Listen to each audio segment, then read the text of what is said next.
कोई हमें संत कहता है, कोई कहता है फरिश्ता, कोई कहता है गुरु, कोई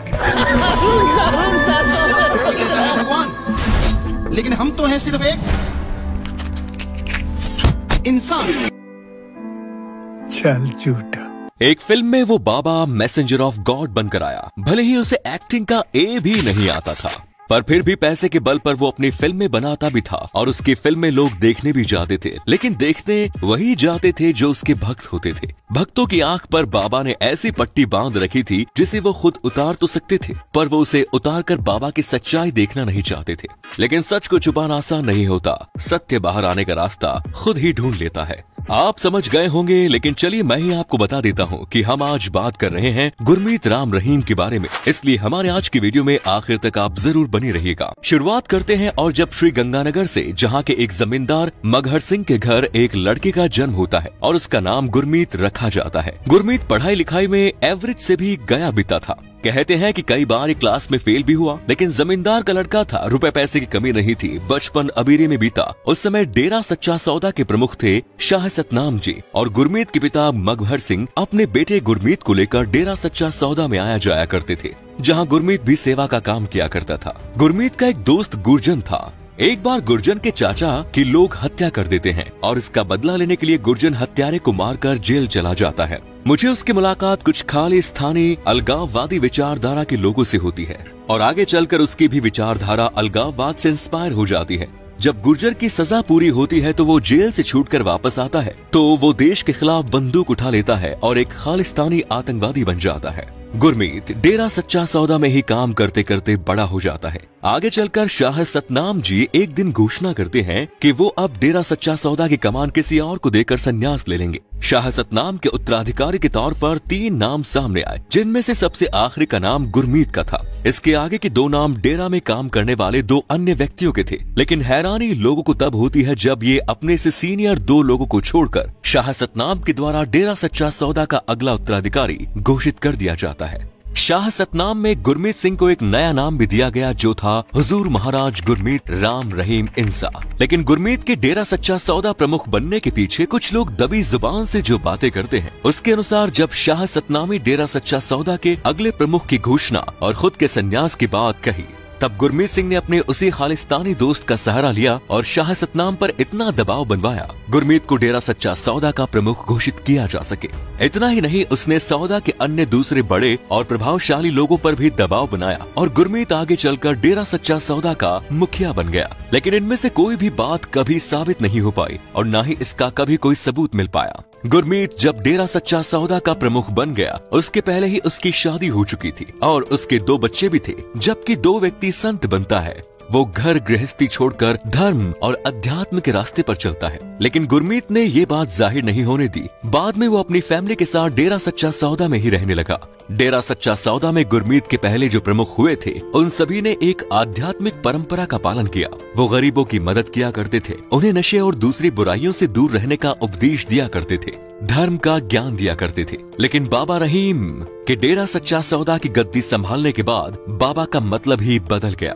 एक वो बाबा होते हैं जो लंबी दाढ़ी रखते हैं, भगवा वस्त्र पहनते हैं या फिर अपने धर्म के अनुरूप वस्त्र पहनते हैं, लोगों को धर्म का उपदेश देते हैं, खुद भी धर्म का पालन करते हैं और लोगों को भी उसी रास्ते पर चलने का संदेश देते हैं। लोगों को नशे से दूर रखते हैं, खुद नशे से दूर रहते हैं। लेकिन दूसरे बाबा राम रहीम थे जो चमकीली लोअर टी-शर्ट पहनते थे, चश्मा लगाते थे, घुंघराले बाल रखते थे, डांस करते थे और फुल मौज मस्ती किया करते थे। जिस समय बाबा राम रहीम ने डेरा सच्चा सौदा की गद्दी संभाली, उस समय वहाँ की आर्थिक स्थिति बहुत अच्छी नहीं थी। लेकिन बाबा राम रहीम ने कुर्सी पर बैठने के बाद लोगों को झांसा देना शुरू किया। उनसे कहा कि धन दौलत मोह माया सब यही रह जाएगा, जब आप इस दुनिया से जाओगे तो मोक्ष मिल जाएगा। उसने लोगों को दान करने के लिए प्रेरित किया। धीरे धीरे डेरा सच्चा सौदा में पैसों की बारिश होने लगी। लोग राम रहीम से इस कदर प्रभावित हो गए कि अपनी सारी की सारी प्रॉपर्टी ही डेरा सच्चा सौदा के नाम पर लिखने लगे। प्रॉपर्टी के पूरे पेपर उन्हें दे दिया करते थे और गुरमीत राम रहीम उसी प्रॉपर्टी को बेचकर मोटा माल कमाया करते थे।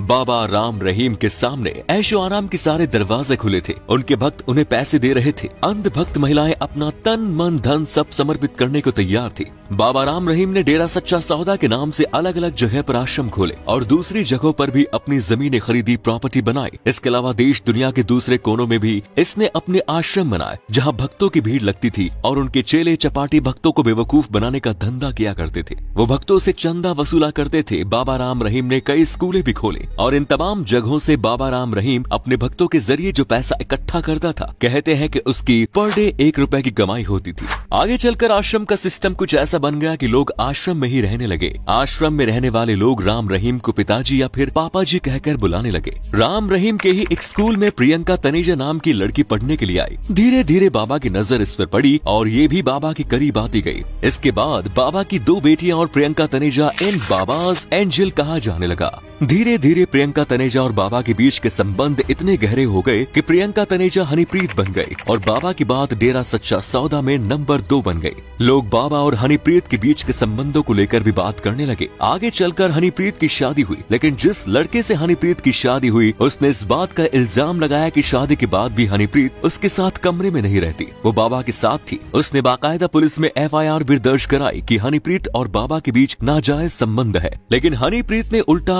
अपने पति पर दहेज का केस लगाया और आगे चलकर उसने अपने पति से तलाक ले लिया। बाबा की तमाम प्रॉपर्टी और चाबी ऊपर हनीप्रीत का कब्जा हो गया। आगे चलकर बाबा जी नई फिल्म में भी पैसा लगाया और खुद को हीरो रखकर हनीप्रीत को हीरोइन रखा और फिल्में बनाई जिनमें मैसेंजर ऑफ गॉड लोगों के सामने भी आई। इस फिल्म को बनाने के लिए बाकायदा मुंबई से पूरी टीम आई, जिसमें टेक्नीशियन, कैमरामैन, डायरेक्टर सभी लोग शामिल थे। अब तक बाबा राम रहीम का पैसा, रुतबा और उनका कद समाज में इतना अधिक बढ़ चुका था कि उनके ऊपर जो इल्जाम लग रहे थे उनका कोई असर भी नहीं हो रहा था। बाबा राम रहीम का प्रभाव लोगों पर कुछ ऐसा था कि जब भी पंजाब में चुनाव होते थे तो बाबा राम रहीम अपने भक्तों के लिए एक फतवा जारी करते थे और ये बताते थे कि उन्हें किस पार्टी को, किस कैंडिडेट को वोट देना है। हरियाणा का एक छोटा सा स्टेट है, बाबा का प्रभाव कम से कम 15 से 20 सीटों पर था और बाबा की कॉल के बेसिस पर जब लोग वोट करते थे तो उसी पार्टी की जीत भी होती थी।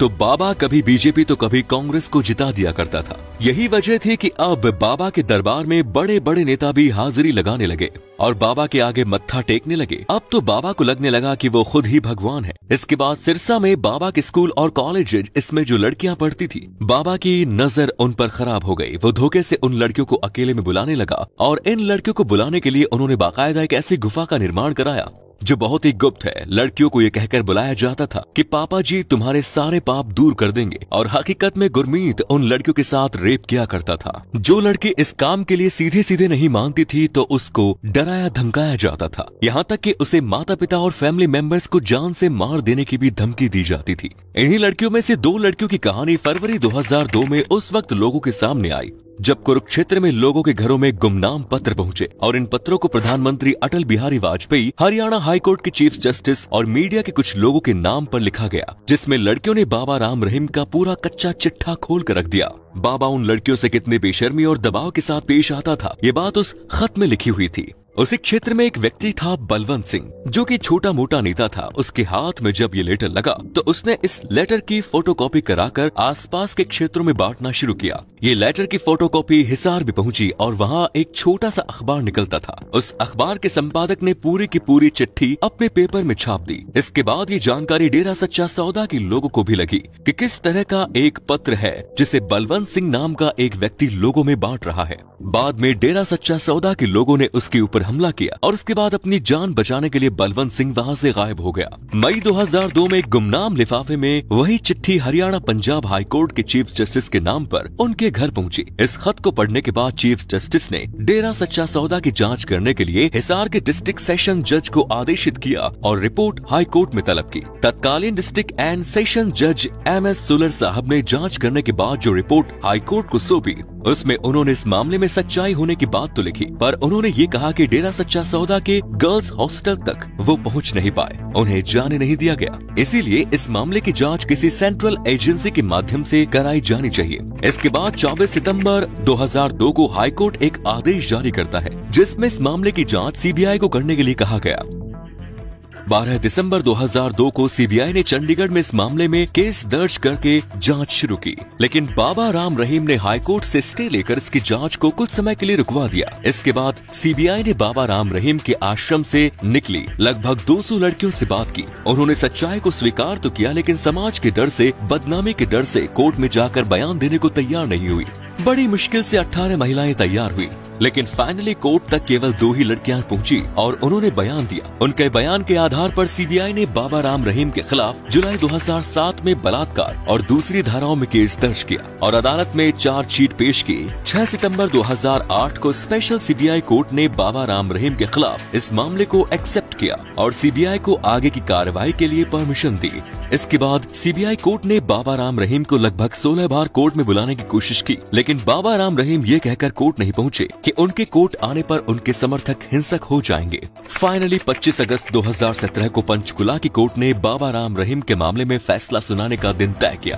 फैसले के दिन से 2 दिन पहले 2 राज्यों की सरकारें बाबा राम रहीम को अदालत की चौखट तक लाने के लिए एडी चोटी का जोर लगा रही थी। 25,000 पुलिस वाले और पैरा मिलिट्री फोर्सेस, कई कंपनियां मैदान पर तैनात थी और सेना अलर्ट थी। अस्पताल में डॉक्टरों की छुट्टियां रद्द हो गई। पंजाब और चंडीगढ़ जाने वाली ट्रेन और बस सेवाओं को 72 घंटों के लिए बंद कर दिया गया। इंटरनेट सेवाएं बंद थी। आसपास के लगभग सभी जिलों में फ्लैग मार्च किया जा रहा था। इसके बावजूद 25 अगस्त को जब कोर्ट ने बाबा राम रहीम को दोषी करार दिया तो हिंसा शुरू हुई। इस हिंसा में 38 लोगों की जान चली गई और करोड़ों की संपत्ति का नुकसान हुआ। प्रशासन को बाकायदा एक चॉपर हेलीकॉप्टर का इंतजाम करना पड़ा बाबा राम रहीम को पंचकुला कोर्ट से रोहतक जेल ले जाने के लिए। हैरानी की बात यह है कि उसके साथ हनीप्रीत भी जाती है। इसके बाद रोहतक जेल में ही कोर्ट बैठती है और वहीं बाबा को 2 रेप केस मामलों के लिए 10-10 साल की सजा होती है। इसके बाद बाबा की एंजल यानी कि हनीप्रीत गायब हो जाती है। फिर पुलिस 10 से 15 दिन तक उसे ढूंढती है, परेशान होती है। उसके बाद वो खुद ही मीडिया के सामने आ जाती है और फिर पुलिस उसे गिरफ्तार करती है। बाबा के सहयोगी के तौर पर उसे भी सजा होती है। वो फिलहाल अम्बाला की जेल में है और बाबा रोहतक जेल में। इसके अलावा बाबा पर 2 मामले हैं जो चल रहे हैं। दोनों हत्या के मामले में एक पत्रकार और एक रंजीत सिंह के मर्डर का मामला है।